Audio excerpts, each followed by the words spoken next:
Bonjour à tous et bienvenue sur ma chaîne YouTube. Je m'appelle Vikas Nera et dans la vidéo d'aujourd'hui, nous allons aborder les contacts et les utilisateurs de messagerie, en commençant par leurs différences, puis en expliquant comment les créer. Allons dans le centre d'administration Exchange et explorons tout étape par étape.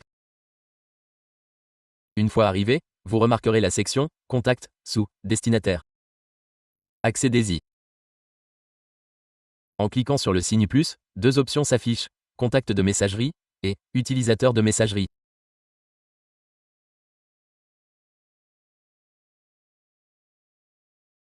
Je vais d'abord expliquer la différence entre un contact de messagerie et un utilisateur de messagerie. Un contact de messagerie est une adresse email externe sans compte utilisateur dans votre système, tandis qu'un utilisateur de messagerie possède un compte utilisateur interne mais utilise une adresse email externe.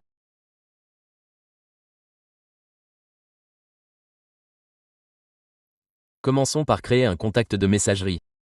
Pourquoi créer un contact de messagerie? Je vais d'abord vous montrer. Lorsque vous envoyez un email depuis cet emplacement, le champ « Def » affiche tous les utilisateurs de votre serveur Exchange.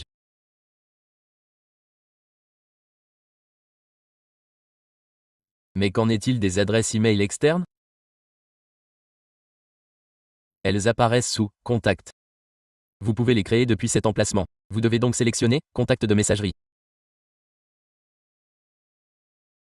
Par exemple, je pourrais utiliser « VKT » ou n'importe quel autre nom. Ici, j'utiliserai le nom Anil. OK. Ensuite, je saisirai l'adresse email ici, anilagmail.com. OK, je l'ai saisie ici. Cliquez sur Enregistrer.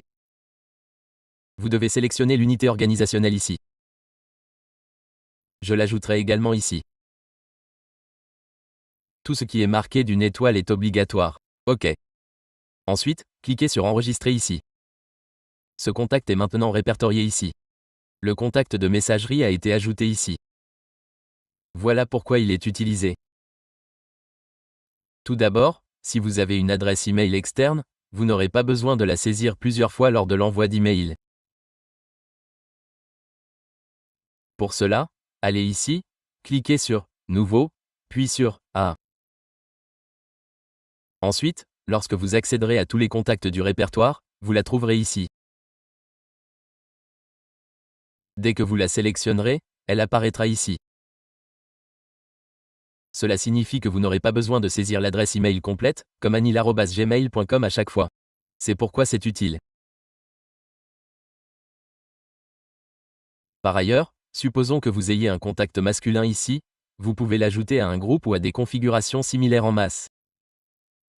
Par exemple, si vous avez plusieurs adresses email externes, vous pouvez les ajouter comme contact et leur envoyer facilement des emails. Cela simplifie le processus. Allez ici et vous les trouverez répertoriés sous « Tous les contacts ». Une fois créée, elle est également facile à gérer. Cliquez dessus. Cliquez sur « Modifier ». Ici, sous « Basique », vous trouverez les mêmes informations que pour les utilisateurs créés précédemment. Passons maintenant à l'utilisateur de messagerie.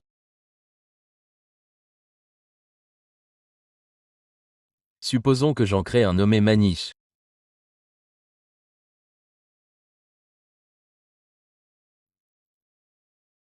Nous devons fournir une adresse email externe.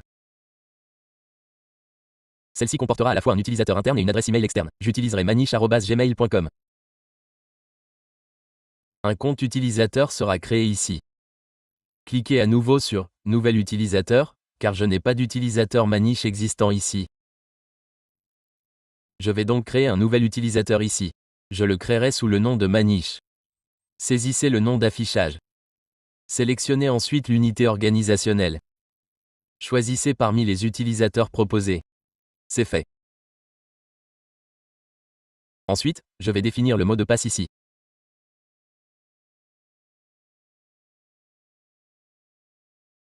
OK. Une fois terminé, je clique sur « Enregistrer ». L'utilisateur masculin a été ajouté ici. Et un autre a été créé ici. OK. Après sa création, vous pouvez voir son utilisation. Par exemple, vous avez créé un groupe de vente. OK, je vais le modifier. Il apparaît sous « Membres ». Cliquez sur le signe plus. Vous pouvez ensuite l'ajouter ici. Par exemple, j'ai créé Manish. Vous pouvez donc ajouter Manish ici aussi. Vous pouvez également ajouter Anil ici. Si vous avez des contacts externes, vous pouvez ajouter toutes ces adresses email ici. Lorsqu'un email est envoyé à votre groupe interne, il est également envoyé aux adresses externes simultanément. Ainsi, vous n'avez pas besoin de les envoyer individuellement. C'est pourquoi ces contacts sont utiles ici. Il n'y a pas beaucoup de différence entre eux. Lorsque vous envoyez un email en saisissant « Manish », il apparaît ici. N'est-ce pas? Dans le deuxième cas, vos contacts seront listés. Le contact masculin, Enil, sera visible ici. Pour l'utilisateur masculin, dès que vous saisissez « Argent », son adresse email apparaîtra dès sa création.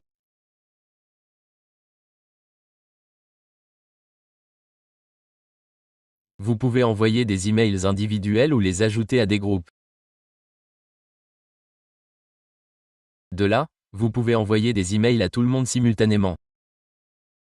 Voilà, c'est tout pour cette vidéo. Si vous n'êtes pas encore abonné à ma chaîne YouTube, abonnez-vous. Merci de votre attention.